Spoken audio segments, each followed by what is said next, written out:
앤드류는 차고문 뒤에 숨어서 31살 로버트 오드베인이 들어오기를 기다리고 있었습니다. 벌써 4시간째 기다리고 있는 앤드류는 시계를 계속 확인했습니다. 로드 아일랜드로 돌아가는 비행기를 놓칠까봐 초조했기 때문입니다. 그런데 갑자기 머리가 복잡해졌습니다. 지금 내가 무슨 짓을 하고 있는 거지? 라는 생각이 들었고 또 한편으로는 꼭 해내야 한다는 생각도 들었습니다. 차고 안에 불이 켜졌습니다. 로버트가 걸어 들어오는 것이 보였고 머리를 정확하게 쌓아야 한다고 몇 번이나 되뇌이며 그의 앞에 섰습니다. 로버트는 놀라서 앤드류를 쳐다봤지만 벌써 그땐 앤드류가 방아쇠를 당겨 그의 얼굴에 한 발의 총알을 맞췄습니다.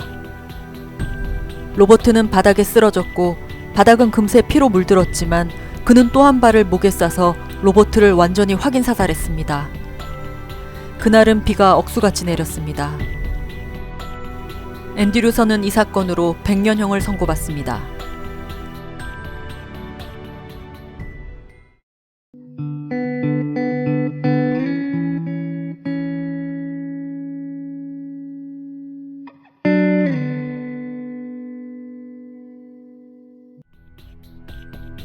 앤드류의 아버지는 군 장성이셨고 어머니는 약사였습니다. 한국에 살 때 이 가정은 풍요롭게 살았지만 부모님의 사이가 썩 좋은 편은 아니었습니다. 앤드류에게는 큰형이 있었다고 합니다.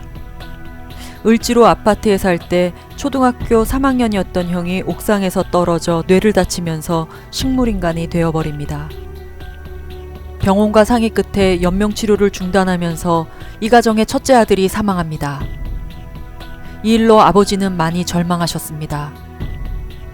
남아 선호 사상이 있던 당시 첫째 아들이 사망하고 둘째 딸만 남은 상황을 아버지는 받아들이지 못했고 결국 어머니는 40이 넘은 나이에 늦둥이로 앤드류를 얻게 됩니다. 하지만 아들을 잃은 슬픔에서 헤어나오지 못했던 부부는 1976년 7살, 2살 아이들을 데리고 결국 한국을 떠나 미국에 정착하게 되었습니다. 미국에 도착한 가족은 작은 가게를 운영하며 살았습니다. 영어를 구사하지 못했던 부모님을 대신해 4살 앤드류는 통역을 하기 시작했습니다. 조금 더 성장한 아이들은 집으로 날라오는 우편물, 가게 물건을 사야 할 때, 또 손님과 문제가 생길 때마다 통역을 해야 했습니다. 부모님이 미국 생활을 힘들어 하신다는 걸 눈치챈 어린 앤드류는 부모님을 기쁘게 해드리기 위해 노력했습니다. 부모님 가게에 물건을 구입하기 위해 일주일에 한 번씩 새벽 4시에 일어나 부모님을 따라 도매시장에 갔습니다. 1시간 운전해서 가야 하는 거리를 뒷자리에 조용히 앉아 따라다녔습니다. 도착한 도매상에서 7살 나이의 앤드류는 통역을 하며 부모님이 원하시는 가격으로 물건을 구입할 수 있도록 노력했습니다. 이렇게 부모님을 늘 생각하는 앤드류를 아버지는 너무 사랑했습니다. 특히 죽은 형이 왼쪽 옆구리에 모반이 있었는데 앤드류 역시 같은 자리에 모반을 가지고 있었기 때문에 아버지는 죽은 첫째 아들이 살아 돌아온 것처럼 느끼시는 것 같았습니다. 열심히 살았던 이 가족은 얼마 뒤 시카고 근교에 집을 장만했습니다. 아버지는 나중에 부동산 쪽으로 일하시게 됐는데 집을 설명하거나 서류를 작성할 때마다 12살이었던 캐서린이 아버지를 따라다니며 통역을 했습니다. 그러나 착하고 말 잘 듣는 앤드류에 비해 미국인이 되고 싶었던 캐서린과 아버지는 자주 부딪혔습니다. 아버지의 의견에 반대하며 합리적이지 못하거나 자신을 부당하게 대우하면 지지 않고 끝까지 아버지에게 대들어 아버지는 캐서린을 미워했습니다.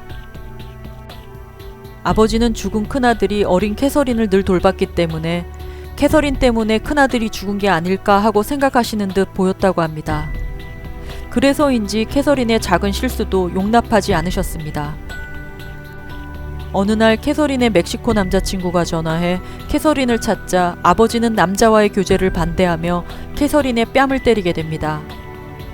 흥분한 캐서린 역시 아버지에게 반항하며 손으로 아버지 가슴 쪽을 핥혔습니다. 아버지의 티셔츠가 찢어지면서 가슴에서 피가 나기 시작했습니다. 이성을 잃어버린 아버지는 석유를 뿌리고 다 같이 죽자고 하며 심한 몸싸움이 시작됐고 어머니가 말리면서 겨우 진정됐습니다. 어머니는 캐서린을 위로했지만 이 사건으로 캐서린과 아버지의 사이는 더욱 나빠졌습니다. 아버지와 사이가 안 좋았던 딸을 어머니는 늘 사랑으로 감싸주셨습니다.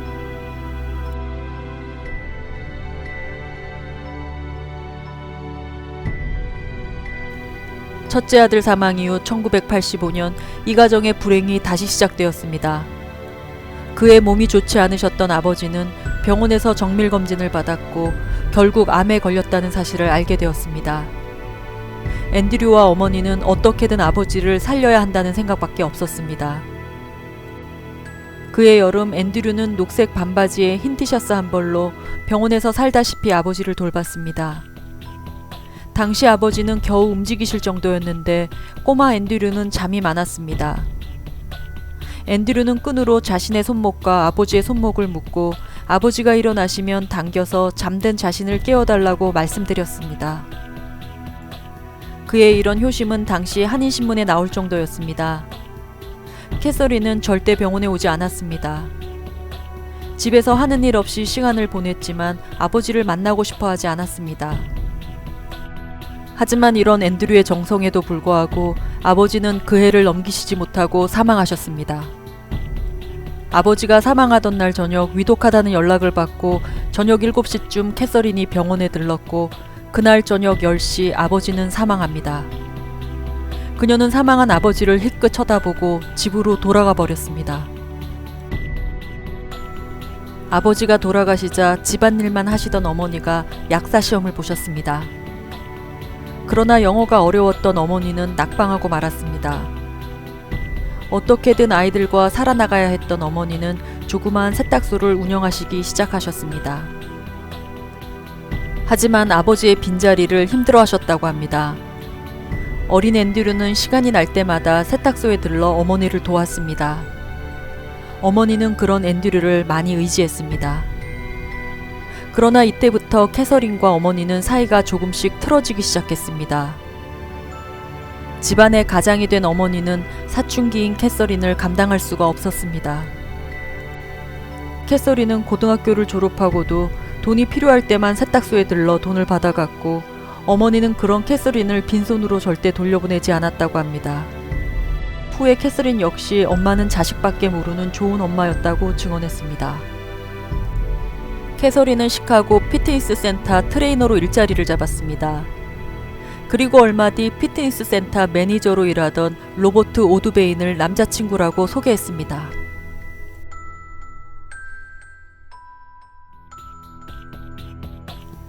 그날 아침 눈을 떴을 때 엄마는 벌써 세탁소로 출근하셨는지 보이지 않았습니다. 앤드류는 가방을 챙겨 학교로 갔습니다. 그날은 8학년이 처음 시작하는 날이었습니다. 학교가 끝나고 집으로 돌아가고 있는데 집 앞에 경찰차들이 서 있고 누나 캐서린이 남자친구 로버트에게 안겨 울고 있었습니다. 앤드류는 무슨 일인지 알 수가 없었습니다. 누나와 로버트는 데이트를 시작한 지 얼마 안 된 상황이기 때문에 가족 문제에 그가 개입할 상황은 아니었습니다. 로버트가 앤드류에게 다가와 엄마가 세탁소에서 사고를 당해서 다시는 집에 돌아올 수 없다고 말했습니다. 앤드류는 무슨 뜻인지 알아들을 수가 없었습니다. 경찰은 오전에 세탁소에 강도가 들어 어머니가 칼에 찔려 사망했다고 했습니다. 앤드류는 2년 전에 아버지가 돌아가셨는데 이제 어머니마저 떠나버렸다는 사실이 너무 충격적이었습니다. 경찰은 어머니가 33번 칼에 찔려 사망했다는 것을 밝혀냈습니다. 특히 범인은 목적을 집중 공격하고 세탁소에 있던 $100, 12만원 정도를 가지고 달아났습니다. $100를 훔치려고 사람을 살해했다는 것이 이해되지 않는 사건이었습니다. 경찰은 원한에 의한 살인인지도 함께 조사하기 시작합니다. 하지만 세탁소로 들어가는 사람을 본 목격자도 도망치는 사람을 본 사람도 없기 때문에 사건은 미궁으로 빠졌습니다. 경찰은 우선 가족을 조사했는데 앤드류는 학교에 출석했고 누나 캐서린은 로버트와 함께 늦잠 잔 것이 확인되면서 수사선상에서 제외됩니다. 이 사건은 현재까지 미제 사건으로 남아 있습니다. 사건이 난 다음 날 세탁소로 간 앤드류는 바닥에 아직 남아있는 엄마의 피를 울면서 닦기 시작했습니다. 이제 이 세상에 남은 가족이라고는 누나와 자신뿐이라고 생각하니 너무 마음이 아팠습니다. 그러나 다행히도 캐서린은 18살이 되었기 때문에 성인으로 인정되어 앤드류의 보호자가 될 수 있었습니다.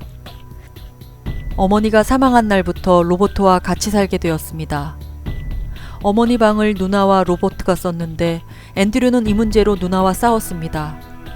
어머니의 물건을 치우고 새 곳으로 바꾸는 누나가 너무 미웠습니다. 하지만 누나 캐서린은 어머니 물건이 있으면 슬픔에서 헤어나오지 못하니까 우선 정리하고 이 어려움을 이겨나가야 한다고 앤드류를 설득했습니다. 하는 수 없이 이제 가족이라고는 누나밖에 없으니 앤드류는 이 모든 것을 받아들였습니다.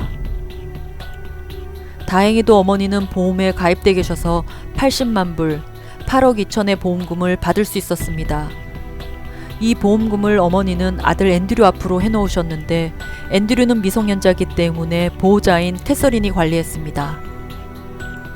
캐서린은 가구와 이불 등 모든 것을 새 것으로 바꿨고 남자친구 로버트에게 벤츠 차량과 고급 시계도 선물했습니다. 그녀는 로버트와 약혼을 합니다. 캐서린은 시카고 외곽에 있던 아버지가 구입한 집을 팔아버리고 시카고에 위치한 고급 타운하우스로 이사해버립니다. 그리고 로버트는 클럽 하나를 인수해 운영하기 시작합니다. 캐서린은 동생을 그 동네에서 제일 좋은 사립고등학교를 보냈습니다. 그 고등학교는 백인 부유층이 다니는 학교였습니다. 그리고 동생 앤드류에게 학교에 가서 미국 애들이 좋아하는 풋볼 학급 반장이 되어 학교의 탑이 되라고 계속 이야기했습니다. 그 고등학교에는 몇 명의 한국 학생들이 있었지만 그 당시 한국인들은 유색인종이라 아웃사이더 같은 느낌이 있었다고 합니다. 하지만 앤드류는 풋볼팀에서 활약하면서 학교의 중심으로 자리 잡았습니다. 그는 리더십이 있었고 공부도 잘해 반장을 도맡았습니다. 동창생들에 따르면 그는 학교의 스타였다고 합니다. 앤드류는 하나밖에 없는 가족 누나를 위해 최선을 다했습니다. 누나가 원하는 대로 학교 생활을 하며 다시 안정을 찾는 듯 보였습니다. 같이 사는 로버트도 누나를 잘 보호해주는 것처럼 보였고 그를 큰형처럼 생각하고 의지하기 시작했습니다. 어느 더운 여름날 로버트가 집 앞마당에서 맥주를 마시며 고개를 숙이고 있었습니다. 앤드류는 너무 더우니 집 안으로 들어가자고 했지만 로버트는 술에 취해서 소리를 질렀습니다. 내 인생이 이렇게 망가진 게 다 네 누나 때문이야. 나를 이용해 먹고 지금 와서 다른 놈이랑 놀아나는 창녀 같은 여자야. 내가 네 누나랑 못 헤어지는 이유는 내 비밀을 네 누나가 알고 있어서야. 그런데 나 역시 네 누나의 비밀을 알고 있어. 이런 삶이 너무 지긋지긋해. 앤드류는 지금 그가 무슨 말을 하는지 알 수가 없었고 누나를 창녀라고 말해 화가 났습니다. 앤드류는 로버트가 싫어지기 시작했습니다. 로버트와 누나가 싸우는 일이 많아졌고 그럴 때마다 누나는 힘들어했습니다. 그 모습을 지켜보는 게 너무 슬펐습니다. 로버트는 창문을 깰 때도 있었고 누나와 몸싸움을 하기도 했습니다. 앤드류는 싸움이 날 때마다 누나 편을 들었고 그때마다 로버트는 더 난폭해졌습니다. 앤드류의 머릿속에는 누나를 지켜야 한다는 생각밖에 없었습니다.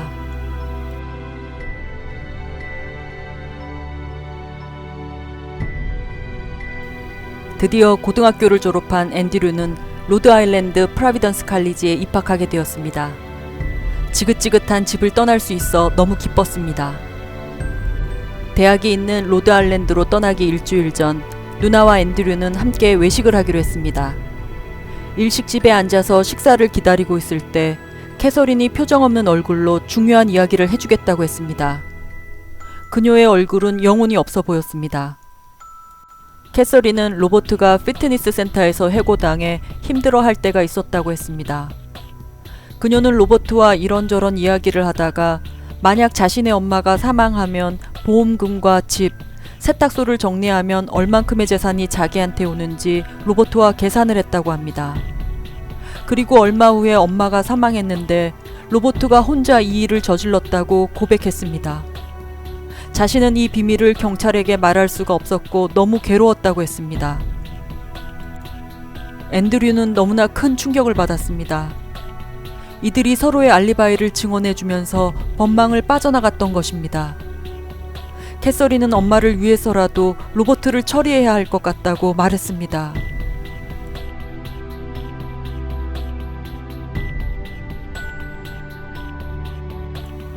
며칠 전 누나 캐서린으로부터 연락을 받았습니다.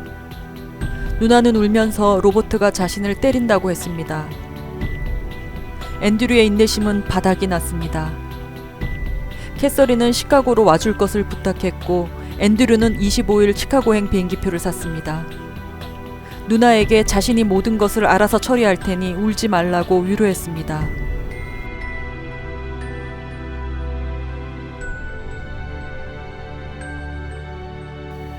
비행기가 시카고에 착륙했을 때 비가 엄청나게 쏟아붓고 있었습니다. 비행기에서 내려 픽업존으로 갔을 때 누나의 차가 앤드류 앞에 섰습니다. 앤드류는 뒷자리에 올라탔고 누나 캐서린은 누런 봉지 하나를 그에게 건넸습니다. 봉지 안에는 권총 한 자루가 들어있었습니다. 누나는 집에 가서 차고문 뒤에 숨어 있으면 자신이 로버트를 유인해서 보내겠다고 했습니다. 그를 처리하고 바로 로드 아일랜드로 돌아가면 잡히지 않을 거라고도 했습니다.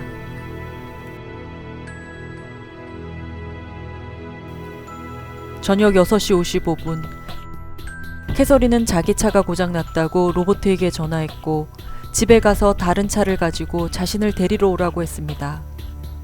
캐서린의 전화를 받고 로버트는 차고로 향했습니다.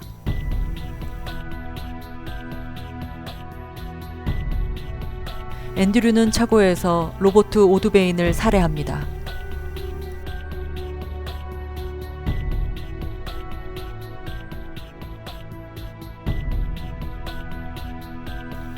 경찰은 캐서린을 의심했습니다. 로버트가 죽기 전에 캐서린의 전화를 받고 차고로 향했기 때문입니다. 그들의 관계를 더 조사해 나가기 시작했습니다. 캐서린과 로버트는 연인이기보다는 비즈니스적인 관계였습니다.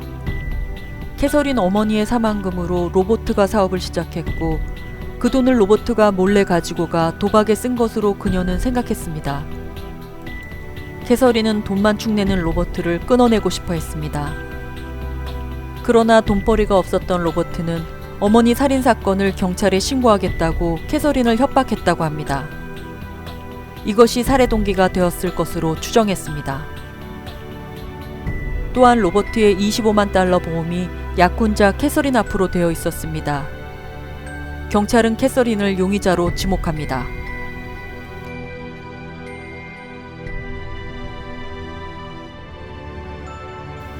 앤드류는 어제 달라스 공항에서 마약 단속반이 실수로 앤드류의 가방을 검사하다가 그의 여행 가방 안에서 로버트의 지갑을 발견합니다. 다른 사람의 지갑을 갖고 있는 것을 수상하게 여긴 단속반은 로버트를 조회했고 살해당한 사람임을 알아냈습니다. 앤드류는 시카고 경찰서로 연행되어 왔습니다. 지난밤 경찰의 끈질긴 수사에 드디어 앤드류는 13시간 만에 모든 살해 사실을 실토했습니다. 그는 자필로 10장의 진술서를 경찰에 제출합니다. 경찰도 몰랐던 자세한 내용이 있었고 이것을 증거로 앤드류는 살인죄로 체포됩니다.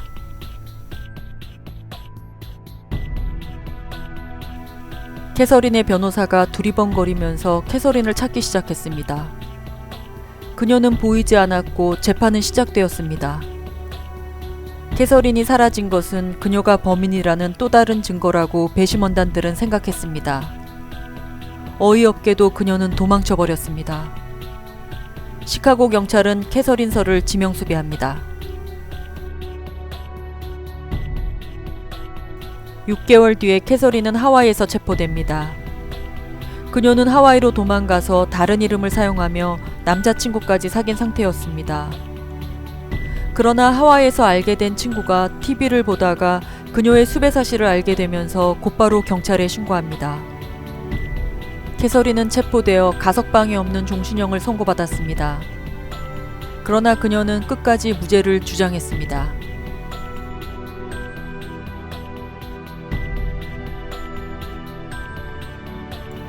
검사는 그가 로드아일랜드에서 비행기를 예약하고 시카고까지 날아와서 차갑고 추운 차고에서 4시간을 기다린 후에 로버트 오드베인을 살해한 것은 철저한 계획살인이라고 강력하게 주장했습니다. 이런 긴 시간 동안 성인으로서 살인을 멈추거나 또는 누나 캐서린에게 노라고 할 수 있었음에도 끝까지 살해했다는 것에 사형을 구형했습니다. 하지만 판사는 많은 증거들 앞에서 쉽지 않은 결정을 내려야 했습니다. 캐서린이 앤드류를 시카고로 집요하게 오게 한 점, 권총을 제공한 점, 로버트를 유인했으며 어머니의 살인자가 로버트라고 말한 점을 고려해야 하기 때문입니다. 가장 중요한 건 앤드류가 누나가 자신을 이용했다는 걸 증언해야 했습니다. 앤드류의 변호사는 그에게 누나의 집요한 설득으로 살해까지 가게 됐다고 자신을 변호하지 않으면 남은 평생을 감옥에서 살게 될 거라고 조언했지만 앤드류는 이런 증언하기를 거절했습니다. 앤드류는 자신이 한 것이지 누나와는 상관이 없다고 증언하면서 누나를 마지막까지 보호했습니다. 하지만 판사는 앤드류의 상황을 고려할 필요가 있다고 생각해 다행히도 가석방이 있는 100년형을 선고했습니다. 앤드류는 겨우 사형을 면했습니다. 2034년 그가 60세가 되었을 때 가석방의 기회가 주어집니다. 19살 앤드류의 사연은 교민사회를 중심으로 퍼져나가게 됐고 그를 후원하고 도와주시는 분들이 생겨나기 시작했습니다. 2016년 사건이 나고 23년 만에 많은 사람들이 앤드류에게 기회를 줘야 된다는 탄원서를 주지사에게 제출해 80년형으로 감형이 되었습니다. 하지만 여전히 그의 남은 인생을 감옥에서 보내야 되는 형량입니다. 앤드류는 지금도 살인사건에 누나를 결부시키기를 원하지 않고 있습니다. 캐서린은 앤드류가 있는 감옥에서 겨우 30마일 떨어진 곳에서 형을 살고 있습니다. 앤드류가 친구를 통해 편지를 누나에게 전했지만 캐서린은 자신에게는 동생이 없다며 다시 연락하지 말라고 통보했습니다. 이 영화 같은 이야기는 1997년 배드 투 더 본이라는 TV 영화의 소재가 되기도 했으며 더 하우스 오브 서라는 다큐멘터리로도 제작되었습니다. 현재 앤드류는 장애인 센터와 감옥병동에서 자발적으로 일하며 다른 사람을 돕기에 힘쓰고 있습니다. 미국은 가석방의 조건이 까다로워 가석방이 거의 어렵습니다. 앤드류가 2034년 가석방 심사를 통과해서 늦게라도 새로운 삶을 시작하기를 진심으로 바랍니다.